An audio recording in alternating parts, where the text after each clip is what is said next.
night was filled with the growls and snarls of wild beasts, their glowing eyes gleaming like embers in the dark. The temperature had dropped drastically, and a cold, otherworldly frost filled the air. Ira sat atop the Black Iron Horse, gripping the Blaze Frost celestial sword, his heart beating in sync with its icy fire. Around him, twisted creatures, bears, tigers, and lions, encircled, their hunger unnatural, as they had been warped by Bree's dark energy. Ira's gaze met Bree, who stood with a smug smile, watching the chaos unfold. Nimigus hovered beside him, radiating dark energy. Despite the frost emanating from Ira's sword, Bree and Nimigus remained unfazed.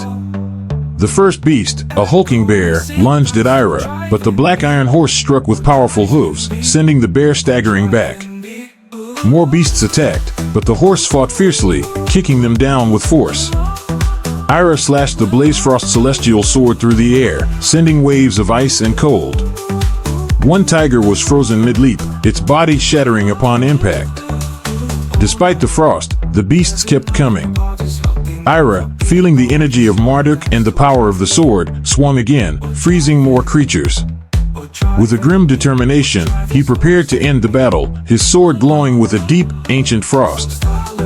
With a roar, Ira slashed the Blaze Frost celestial sword downward, unleashing an ice storm that swept across the battlefield like a tidal wave. The cold was unbearable, freezing the beasts charging toward him. One by one, they fell, their bodies encased in ice, unable to withstand the fury of the storm. The remaining creatures retreated, their ferocity dimmed by the overwhelming cold. The battlefield fell silent, with only the crackling of ice breaking the stillness. Ira sat atop the Black Iron Horse, breathing steadily despite the intense cold. He had driven back the beasts, but the frost still lingered, chilling the air. Bree, Nimigus, and their allies remained unaffected, their dark energy and stoic composure unfazed by the storm. Taurine, Benzie, Flora, and even Vanessa showed visible signs of discomfort, their bodies succumbing to the cold. Bree's amusement faded as he saw the effects on his allies. "You think this changes anything?" he growled, stepping forward. "A bit of frost won't stop what's coming." Ira said nothing, his eyes locked onto Bree's. Bree's dark energy swirled, and he declared, "Hell will rise, and you won't stop it." Nimigus smirked, sensing the gravity of the moment. "Still clinging to hope, Ira," she taunted softly. Ira's grip on the Blaze Frost celestial sword tightened, the cold emanating from the blade matching his quiet fury.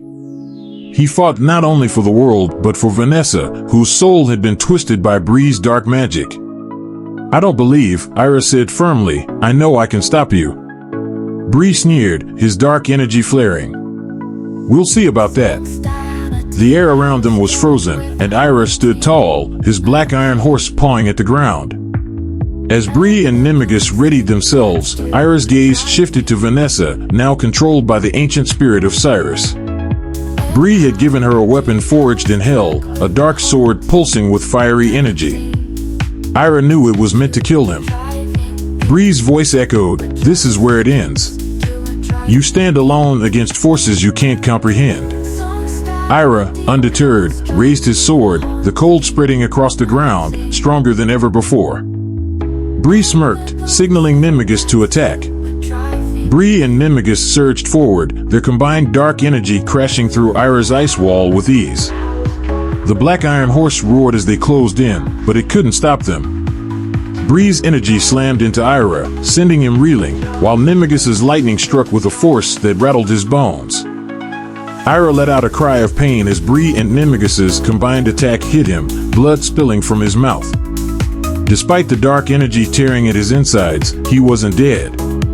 The light of Marduk flickered within him, and though his body burned with pain, divine energy began to heal him, though slower than before. Bree smirked, taunting him, "Look at you, Ira. You're falling apart. How long do you think you can keep this up?" Ira, blood dripping from his lips, responded with defiance, "As long as it takes." Nimigus then attacked again, sending a wave of dark energy his way, but Ira was ready. He slashed through the air with the Blaze Frost celestial sword, creating an ice storm that collided with her attack. The battle escalated, with Ira now surrounded by flames conjured by Ninmagus. The Blazefrost Celestial Sword's icy aura pushed the fire back, but the heat pressed in relentlessly. As Ira struggled, he saw Vanessa standing beyond the flames, her eyes wide with terror. Her soul fought against the control of Cyrus, the spirit inhabiting her body. For a moment, Vanessa's spirit gained control and reached out toward Ira, whispering his name. But Cyrus quickly reasserted dominance, leaving Vanessa cold and unfeeling once more. Ira's heart sank, knowing what was to come. Bree, watching with cruel delight, seized his moment. His dark energy swirled around him like a living shadow, and with a roar, he hurled a torrent of darkness at Ira.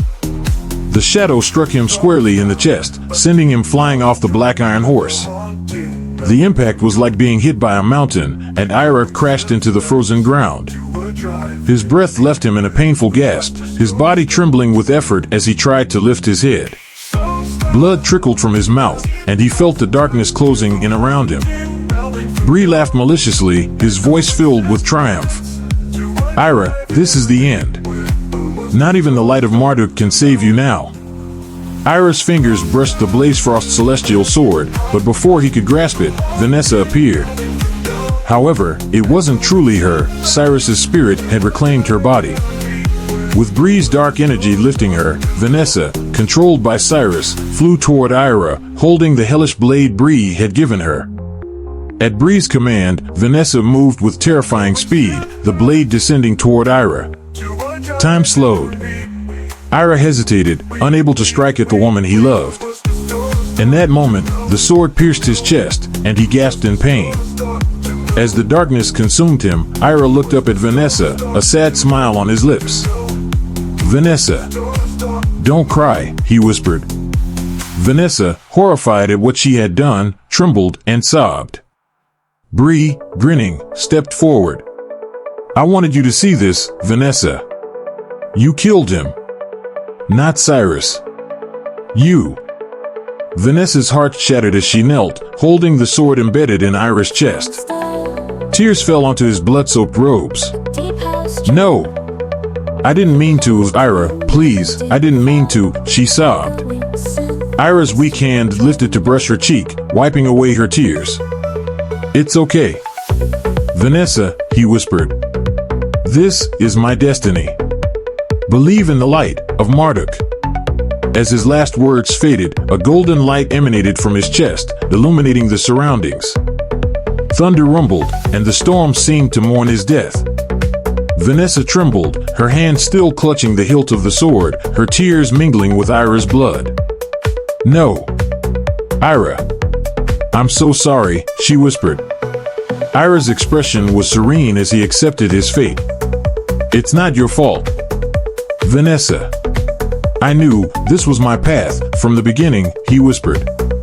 Bree, nearby, watched with twisted delight. You see, Vanessa, he said, I wanted you to understand, you killed Ira. Vanessa, devastated, cried, shaking her head. Please, Ira, don't leave me, she pleaded. Ira's breathing grew shallow, and the golden light began to fade. I'm not leaving you, he whispered. His form began to dissolve into stardust, vanishing into the storm as Vanessa reached out helplessly. Vanessa screamed in agony as Ira's light faded, but it was gone, he was gone. The storm raged harder, mirroring the devastation in her heart. Thunder cracked, lightning lit up the sky, but Vanessa was lost in her grief, kneeling in the mud, clutching the empty space where Ira had once been. Bree's laughter echoed, mocking her sorrow. Look at you, he sneered. Crying over a man destined to die. You're weak, just like Ira. But Vanessa didn't hear him. All that mattered was the gaping void left in her heart, the reality that she had killed Ira. The sword had been in her hand, the choice had been hers. The black iron horse roared in fury, shaking the earth. Its primal sound overwhelmed Bree, Zen Master Benzi, Priest Taurine, and Flora, sending them reeling in pain. Vanessa barely noticed, her world reduced to the emptiness where Ira had stood. The black iron horse disappeared into the storm, followed by the Blazefrost Celestial Sword, which vanished as well. Vanessa, still clutching the sword, felt numb. The rain washed away the blood but couldn't cleanse her guilt. Bree's voice cut through the storm, declaring the rise of hell and the fall of the world. But Vanessa, broken and devastated, didn't respond. The man she had loved was gone, and she had killed him. There was no undoing it. Vanessa's heart shattered with the unbearable truth: Ira was gone. Grief consumed her, leaving her powerless as she knelt in the rain, her hands stained with his blood. Behind her, Bree's voice rose above the storm, promising doom. Ira's death was necessary. With him gone, there's nothing left to stop me. The gods are powerless, and soon, all will be darkness. Vanessa remained silent, crushed by guilt and the emptiness left in Ira's wake. Bree stepped closer, his dark energy swirling around him. "Look at you," he sneered. "You were once a queen, now you're nothing. Just a broken woman." Vanessa's hands trembled as she looked at the sword that had killed Ira. It felt insignificant now, swallowed by the weight of her loss. Bree's mocking words continued, "You'll stay here, watching everything burn, alone in the ashes." In her despair, a memory stirred, a whisper from Ira: "Believe in the light of Marduk. Everything has its destiny." Despite the overwhelming darkness, Vanessa remembered Ira's belief. The light of Marduk, even in death. With renewed resolve, she tightened her grip on the sword, and despite her grief, a spark of determination flared within her. Bree sneered, sensing her shift. "You think you can stop this?" he hissed. Vanessa, her gaze hardening, stood tall. "Ira believed in the light," she whispered. "And so do I."